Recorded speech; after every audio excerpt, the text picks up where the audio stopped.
Hello and welcome to Mahatma Gandhi Letters. Dear friends, as a narrator, I had promised to make a video of chronology of Gandhi's life so far. But since I could not visualize the episode, I will try to share that details in a document format through community post. Now, leading up to the next episode, Gandhi landed in India. He had reached India on a ship from South Africa bound for Calcutta, as there was no direct ship to the Bombay coastal port. Gandhi was planning to take a train from Calcutta to Mumbai and then reach home. But something else was written. The destiny had its own plans. The train journey from Calcutta changed the course of Gandhi's life. I am going to explain those interesting events in the next episodes. For this episode, as Gandhi came to India to visit his family, his main objective was also to gain support from Indian citizens for the movement of South African immigrants. For that, Gandhi made excellent use of the stage he got in Rajkot. His long speech on the plight of Indians in South Africa made a serious remarks on the hearts of people of India. Let's start reading that speech in today's episode. The Grievances of the British Indians in South Africa, an appeal to the Indian public. Rajkot, Kathiawar, August 14th, 1896. This is an appeal to the Indian public on behalf of the 100,000 Indians in South Africa. I have been commissioned by the leading members representing that community in South Africa to lay before the public in India the grievances that Her Majesty's Indian subjects are laboring under in that country. South Africa is a continent by itself and is divided into many states, of which the colonies of Natal and the Cape of Good Hope, Zululand, a crown colony, the South African Republic of the Transvaal, Orange Free State, and the Chartered Territories are inhabited, more or less, by the Indians, together with the Europeans and the natives of those countries. The Portuguese territories, viz. Delagoa Bay, Beira, and Mozambique, have a large Indian population, but there the Indians have no grievances, apart from the general population. Natal. From an Indian standpoint, Natal is the most important portion of South Africa.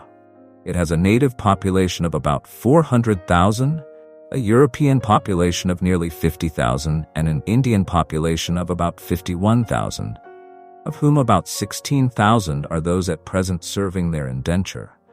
About 30,000 are those who, having once been under indenture, are freed therefrom and have settled in the colony on their own account, and about 5,000 belong to the trading community. These latter, of course, came to the colony on their own means, and some of them brought capital also into the country. The indentured Indians are drawn from the laboring population of Madras and Calcutta and are nearly equally divided. Those from Madras speak, as a rule, the Tamil language, and those from Calcutta, the Hindi. Most of them are Hindus, a good few are Mohammedans. Strictly speaking, they do not observe caste restrictions. After becoming free, they either take to gardening or hawking vegetables and earn from 2 to 3 pounds sterling per month. A few become petty storekeepers. That business, however, is practically in the hands of the 5,000 Indians, who are drawn chiefly from the Mohammedan community in the Bombay Presidency. Some of these latter are doing well. Many are large landowners, 2 are now ship owners also. One of them has a small oil machine worked by steam.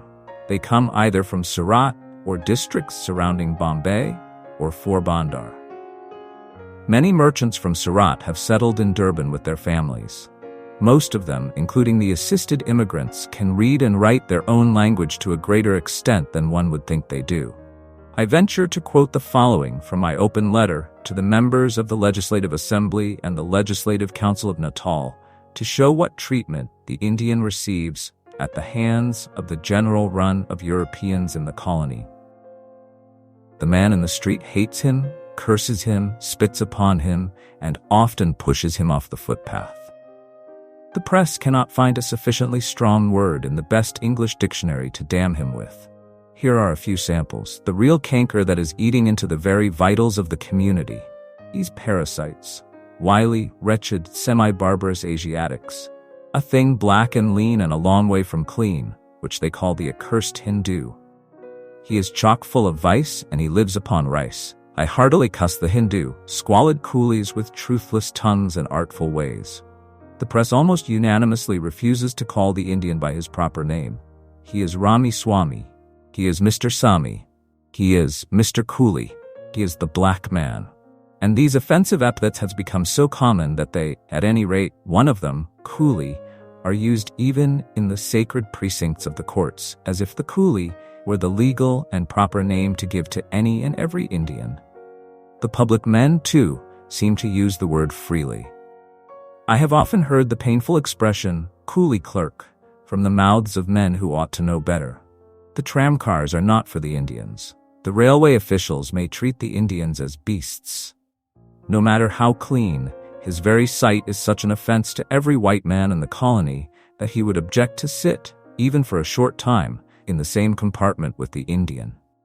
The hotels shut their doors against them, Pot 4. Even the public baths are not for the Indians, no matter who they are. The vagrant law is needlessly oppressive and often puts respectable Indians in a very awkward position. I have quoted this because the statement has been before the South African public for nearly 1 year and a half, has been commented upon freely by almost every newspaper in South Africa, and remains practically uncontradicted. Indeed, it has even been endorsed by one newspaper with approval, and because, during the interval that has elapsed, I have seen nothing to change that view. The Right Honourable Mr. Chamberlain I, however, while in full sympathy with its object, in his reply to the deputation headed by the humble Mr. Dadabai is said to have stated that our grievances were more sentimental than material and real, and that, if he could be shown any instances of real grievance, he should deal with them effectively. The Times of India, which has done us much service and has laid us under deep obligation to it by its persistent advocacy on our behalf, rebuked Mr. Chamberlain for calling our grievances sentimental. To give, however, proof of real grievances and to strengthen the position of the advocates of our cause in India, I shall beg leave to cite my own testimony and that of those who have undergone grievances personally. Every word of every statement to be made immediately can be established beyond the shadow of a doubt. In Dundee last year, during the Christmas time, a gang of white men set fire to the Indian stores without the slightest provocation in order to enjoy themselves. Mr. Abdullah Haji Adam, a shipowner and one of the leading members of the Indian community in South Africa, was traveling with me as far as Krantz Kloof station. He alighted there to go by postal cart to Natal. No one there would sell him, even bread. The hotel keeper would not allow him a room in his hotel, and he had to sleep in the coach, shivering the whole night with cold. And the winter in that part of Africa is no joke. Mr. Haji Mohammed Haji Dada, another leading Indian gentleman, was traveling in a coach some time ago from Pretoria to Charlestown. He was forced out of the coach and had to walk a distance of 3 miles because he had not got a pass, whatever that may mean. A Parsi gentleman, Mr. Rustamji, whose generosity goes much further than his purse would allow, has been unable to take a Turkish bath for the sake of his health in Durban, although the public baths are the property of the Durban Corporation, to which Mr. Rustamji pays his rates just as well as the other ratepayers.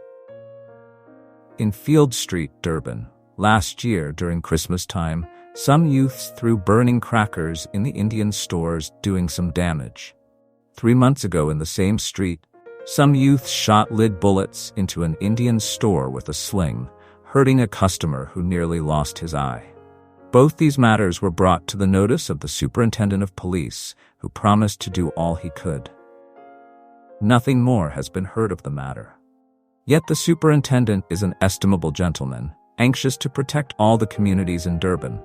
But what could the poor man do against the tremendous odds? Will his subordinates take the trouble to find out the miscreants? When the aggrieved gentleman saw the constables at the police station, they first laughed and then asked him to get a warrant from the magistrate for their arrest. No warrant is required in such cases when a constable wants to do his duty.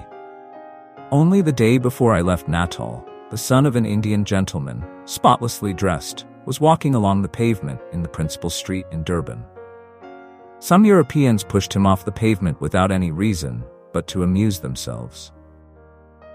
Last year, the magistrate at Estcourt, a village in Natal, had an Indian who was a prisoner in the dock forced out of it. His cap was forcibly removed, and he was brought back bareheaded, in spite of the protest from the man that the removal of the cap was contrary to Indian custom, and it offended his religious feeling also. A civil action was brought against the magistrate, and the judges held that the magistrate was not civilly liable for acts done by him in his capacity as such. When we went to law, we knew that such would be the decision.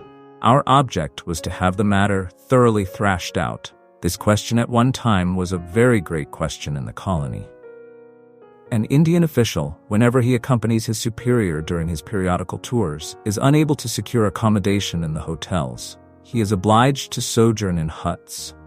The grievance had reached such a stage when I left Natal that he was seriously thinking of sending in his resignation. The Eurasian gentleman, Mr. De Silva by name, who was for some time employed in a responsible position in Fiji, happened to come to Natal to seek fortune. He is a certified chemist. He received an appointment as chemist by letter.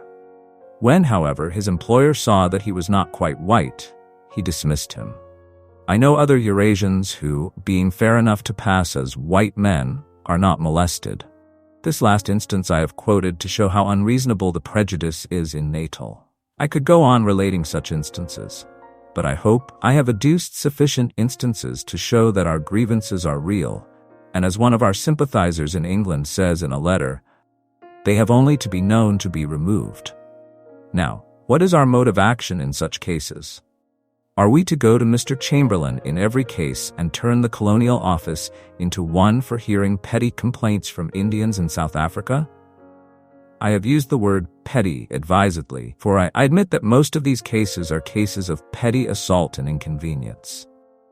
But when they occur pretty regularly, they assume a sufficiently big shape to be a source of constant irritation to us.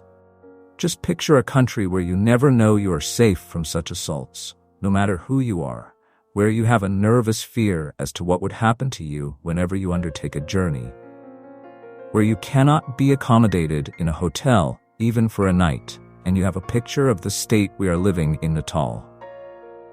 I am sure I am not exaggerating when I say that if any of the Indian High Court judges came to South Africa, I doubt very much whether any hotel would admit him, unless he took extraordinary precautions, and I am almost positive that he will have to travel from Charlestown to Pretoria in a Kaffir compartment, unless he is dressed in European clothing from top to toe. I am aware that in some of the instances cited above, Mr. Chamberlain could not very well afford relief, as for example the case of Mr. De Silva. But the fact is clear that such instances occur because of the rooted prejudice against the Indians in South Africa, which is due to the indifference of the home and the Indian governments to the complaints of the Indians. In all the cases of assault, our mode of action, as a rule, is not to take any notice of them. We follow the principle, so far as we can, of going 2 miles when we are asked to go 1. Sufferance is really and sincerely the badge of the Indians in South Africa, especially in Natal. I may state, however, that we follow this policy not from philanthropic, but from purely selfish motives. We have found by painful experiences that to bring the offenders to justice is a tedious and expensive process. The result is often contrary to our expectations. The offender would either be discharged with a caution or fined 5 shillings or 1 day. The very man, after getting out of the box, assumes a more threatening attitude and puts the complainant in an awkward position. And the publication of such acts incites others to similar ones. We, therefore, do not, as a rule, even mention them before the public in Natal. Such a feeling of deep-seated hatred towards the Indians is reproduced all over South Africa in special legislation for Indians, which has for its object the degradation of the Indian community in that country. The Attorney General of Natal wants to keep the Indians forever hewers of wood and drawers of water. We are classed with the natives of South Africa, Kaffir race. He defines the status of the Indians in the following words: These Indians were brought here for the purpose of supplying labor for development of local industries and were not intended to form portion of the South African nation, which was being built up in the various states. The policy of the Orange Free State, which, in the words of its leading organ, has made the British Indian an impossibility by simply classifying him with the South African natives, is cherished by the other states as a model policy. What that state has completely accomplished, the other states would accomplish within a very short time but for the vigilance of the Indian public. We are passing through a crisis now. We are hemmed in on all sides by restrictions and high-handed measures. I shall now show how the feeling of hatred above described has been crystallized into legislation. An Indian cannot leave his house after 9 o'clock at night unless he has a pass signed by someone showing that he is out under instructions or can give a good account of himself. This law applies to the natives and Indians only. The police use their discretion and do not, as a rule, trouble those who are dressed in the Memon costume, as that dress is supposed to be the Indian trader's dress. Mr. Abubakar, now deceased, was the foremost Indian trader in Natal and much respected by the European community. He, with his friend, was once arrested by the police. When he was brought to the police station for being out after 9 p.m., the authorities knew at once that they had committed a mistake. They told Mr. Tal Abubakar that they did not want to arrest gentlemen like himself, and asked him if he could point out any distinguishing mark between a trader and a laborer. Mr. Abubakar pointed to his robe, and, ever since, it has been a tacit understanding between the police and the public that those wearing the flowing robe should not be arrested, even though they may be out after 9 p.m. But there are Tamil and Bengali traders, equally respectable, who do not wear the robes. There are, again, the Christian Indian educated youths, a most sensitive class, who do not wear robes. They are constantly molested. A young Indian, well-educated and a Sunday school teacher, another a schoolmaster, were arrested only 4 months ago and locked up in a dungeon the whole night, in spite of their protestations that they were on their way home. They were discharged by the magistrate, but that was a poor consolation. An Indian lady, a teacher, the wife of the Indian interpreter at Ladysmith, was a short time ago on her return from the church on a Sunday evening, arrested by 2 Kafir policemen and roughly handled, so much so that her dress was soiled, not to speak of all sorts of bad names she was called. She was locked up in a cell. She was promptly released when the superintendent of police came to know who she was. She was carried home senseless. The bold lady sued the corporation for damages for wrongful arrest and got £20 in costs from the Supreme Court. The Chief Justice remarked that her treatment was unjust, harsh, arbitrary, and tyrannical. The result, however, of these 3 cases is that the corporations are now clamoring for more powers and an alteration of the law, in order that they may, to put it bluntly, subject all Indians, irrespective of their position, to restrictions, so that, as a member of the Legislative Assembly said on the occasion of the passing of the Immigration Bill of 1894, the intention of the colony to make the Indian's life more comfortable in his native land than in the colony of Natal may be fulfilled. In any other country, such instances would have excited the sympathy of all right-minded people, and the decision quoted above would have been hailed with joy. Some 8 months ago, about 20 Indians, pure laborers on their way to the Durban market with vegetable baskets on their heads, a sufficient indication that they were not vagrants, were arrested at 4 o'clock in the morning under the same law. The police prosecuted the case vigorously. After a 2 days trial, the magistrate discharged them, but at what cost to the poor people? They were carrying their day's earnings in prospect on their shoulders. These were gone. They were, I believe, detained for 2 days in gaol and had to pay their attorney's fees in the bargain for having ventured to be up and doing in the early morning, a fitting reward for industry. And Mr. Chamberlain wants instances of real grievances. There is a system of passes in Natal. Any Indian who, whether in the daytime or the nighttime, does not show a pass as to who he is liable to arrest.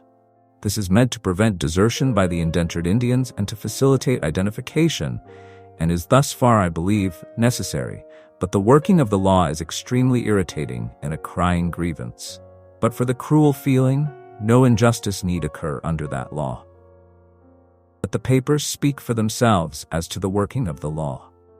The Natal Advertiser of the 19th June 1895 has the following on the subject. I wish to bring before your notice a few facts regarding the manner in which the Cato Manor 1 tenants are arrested under Section 31, Law 25 of 1891.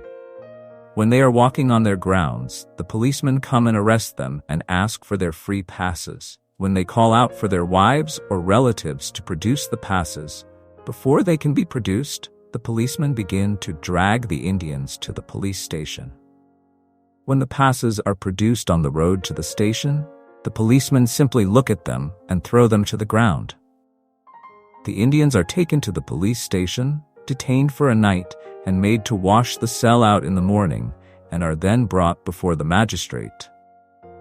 The magistrate, without taking their pleas, fines them. When they reported this to the protector too, he told them to go to the magistrate. Yet, adds the correspondent, he is appointed to protect the Indian immigrants. If such things exist in the colony, continues the writer, to whom are they to appeal? The statement that the magistrate does not take pleas must, I think, be a mistake. The Natal Mercury, the government organ in Naal, of 13th April, 1895, has the following from the editor. A point of considerable importance to respectable Indians and which causes much heartburning is their liability to arrest. Let me give a case in point. A well-known Durban Indian who has property in various parts of the town, a well-educated and exceedingly intelligent man, was the other night with his mother visiting Sydenham, where also he has property. Met by two native constables, the young man and his mother were taken into custody and marched off to the police station.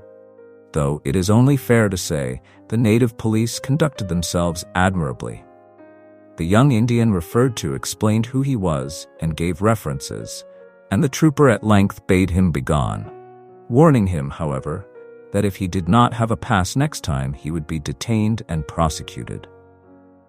Being a British subject in a British colony, he objects to being treated in this way, though of course he recognizes the necessity of watchfulness in general. He makes a very strong point, however, and one which the authorities should certainly consider. It will be only fair to state what the authorities have to say. They admit the grievance, but ask how they are to distinguish between an indentured Indian and a free Indian. We, on the other hand, submit that nothing can be easier. The indentured Indian never is dressed in a fashionable dress. The presumption should be in favor of, not against, the Indian, especially an Indian of the type one I'm referring to. There is no more reason to presume a man to be a thief than to presume an Indian to be a deserter. Even if an Indian did desert and made preparations to look decent, it will be difficult for him to remain undetected for a long time. But then, the Indian in South Africa is not credited with any feelings. He is a beast, a thing black and lean, the Asian dirt to be heartily cursed. There is again a law which says that natives and Indians, when driving cattle, must be provided with certain passes. Also a bylaw in Durban which provides for the registration of native servants and others belonging to the uncivilized races of Asia. This presupposes that the Indian is a barbarian. There is a very good reason for requiring registration of a native in that he is yet being taught the dignity and necessity of labor. The Indian knows it, and he is imported because he knows it. Yet, to have the pleasure of classifying him with the natives, he too is required to be registered. The superintendent of the borough police has never, so far as I know, put the law in motion. Once I raised an objection in defending an Indian servant that he was not registered. The superintendent resented the objection and said he never applied the law to Indians and asked me if I wanted to see them degraded. The law, however, being there, may at any time be used as an engine of oppression, but we have not attempted to have any of these disabilities removed. We are doing what we can to have their rigor mitigated locally. For the present, our efforts are concentrated towards preventing and getting repealed fresh legislation. Before referring to that, I may further illustrate the proposition that the Indian is put on the same level with the native in many other ways also. Lavatories are marked natives and Asiatics at the railway stations. In the Durban Post and Telegraph offices, there were separate entrances for natives and Asiatics and Europeans. We felt the indignity too much, and many respectable Indians were insulted and called all sorts of names by the clerks at the counter. We petitioned the authorities to do away with the invidious distinction, and they have now provided 3 separate entrances for natives, Asiatics, and Europeans.